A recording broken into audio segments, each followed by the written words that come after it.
तो दोस्तों एक बार फरीथी स्वागत है आप सौनी पोतानी चेनल खेडूत ऑनलाइन पॉइंट में। तो दोस्तों आज वीडियो अंदर આપણે 8 મોટી અને મહત્વની ખેડૂતો વિશેની માહિતી જાણીએ। તો સૌથી પહેલી મહત્વની માહિતી આપ સૌની સામે આવી રહી છે દોસ્તો કે આજના મુખ્ય ખેડૂત સમાચાર। ચાલુ વર્ષે ભારતમાં કપાસનું વાવેતર 9.5% ઘટ્યું છે, જ્યારે ચીન, અમેરિકા અને બ્રાઝિલમાં કપાસનું વાવેતર અને ઉત્પાદન વધ્યું છે। આપણા દેશમાં ખાંડીનો ભાવ 54,000, બ્રાઝિલમાં 44,000 અને અમેરિકામાં 45,000 છે। આમ વિશ્વ બજારમાં ભારત કરતાં રૂના ભાવ ઓછા છે, જેથી ભારતમાં કપાસનું વાવેતર ઘટ્યું હોવા છતાં કપાસના સારા ભાવ મળતા નથી। હાલ વિશ્વમાં 65% જેટલો કપાસ માર્કેટમાં આવી ગયો છે। ભારતમાંથી ટેક્સટાઇલ નિકાસ વધે તો હાલના ભાવેથી 150 રૂપિયા સુધીનો ભાવ વધારો મળી શકે છે। તો આ મહત્વની માહિતી છે દોસ્તો ખેડૂતો વિશેની કે ભારતમાંથી ટેક્સટાઇલની નિકાસ વધે તો હાલના બજાર ભાવેથી 150 રૂપિયા સુધીનો ભાવ વધારે મળી શકે તેમ છે ખેડૂતોને।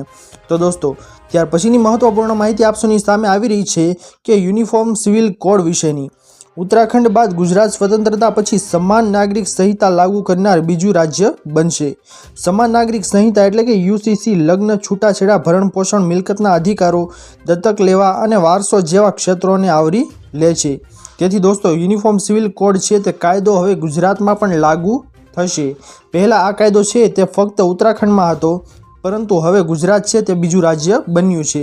દોસ્તો આમાં આગળ મહત્વની માહિતી જણાવવામાં આવેલી છે કે યુસીસીના અમલ માટે ઉત્તરાખંડ બાદ ગુજરાત બીજું રાજ્ય બનવા જઈ રહ્યું છે, ત્યારે રાજ્ય સરકાર દ્વારા પૂર્વ ન્યાયાધીશની અધ્યક્ષતામાં એક કમિટીની રચના કરવામાં આવી છે।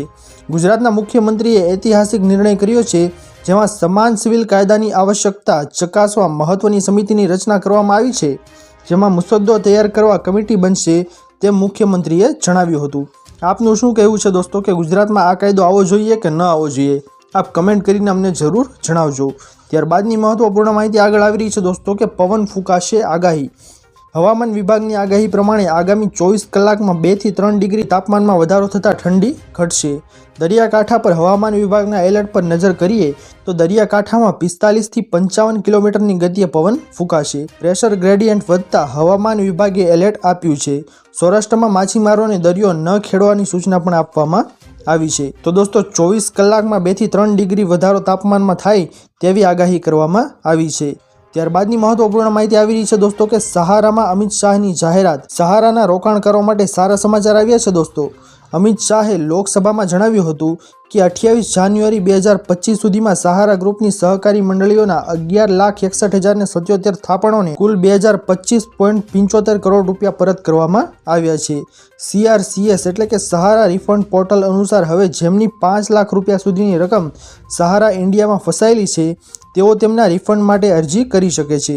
5 લાખ રૂપિયાથી વધુ રકમ માટે અરજી કરવાની તારીખ પછીથી જાહેર કરવામાં આવશે। હાલમાં આધાર કાર્ડ સાથે લિંક બેંક ખાતામાં 50,000 રૂપિયા આપવામાં આવે છે। તો દોસ્તો આ મહત્વપૂર્ણ માહિતી છે કે જે લોકોના 5 લાખ રૂપિયા સુધીની રકમ છે તે સહારામાં ફસાયેલી છે તેઓ અરજી કરી શકે છે।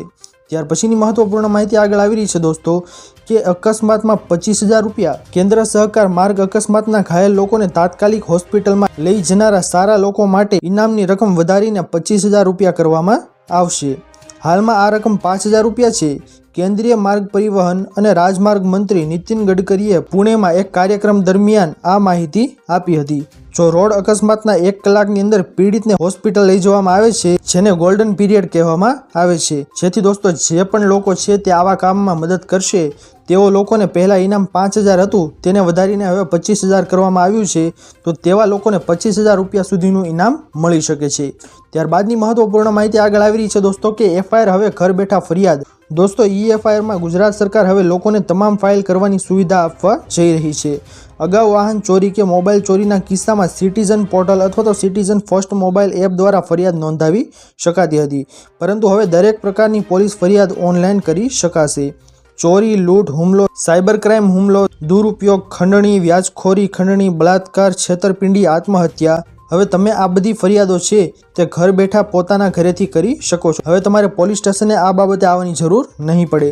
તો દોસ્તો આ મહત્વપૂર્ણ માહિતી છે કે જે કોઈ પણ લોકોને કોઈ પણ જાતની ફરિયાદ નોંધાવી હોય એટલે કે FIR કરાવી હોય તો FIRના માધ્યમથી તમે ઘર બેઠા હવે તમે ફરિયાદ નોંધાવી શકો છો। તો આ ખાસ મહત્વપૂર્ણ માહિતી છે દોસ્તો। તો આ હતી આજની આપણી સૌથી મોટી અને મહત્વપૂર્ણ માહિતીઓ। આશા કરું છું દોસ્તો કે આપ સૌને આ મહત્વપૂર્ણ માહિતીઓ પસંદ આવી હશે। જો પસંદ આવી હોય તો વિડીયોને લાઇક કરવાનું ભૂલતા નહીં. ચેનલ પર નવા આવ્યા હો તો અમારી ચેનલ ખેડૂત ઓનલાઈન પોઈન્ટને સબસ્ક્રાઇબ કરી અને બાજુમાં આપેલા બેલ આઇકનને પણ પ્રેસ કરી દેજો, જેના લીધે આવી જ મહત્વપૂર્ણ માહિતી આપશો ને આ ચેનલના માધ્યમથી મળતી રહે. તો દોસ્તો મળીએ હવે પછીના વિડીયોમાં. ત્યાર સુધી જય હિન્દ અને વંદે માતરમ.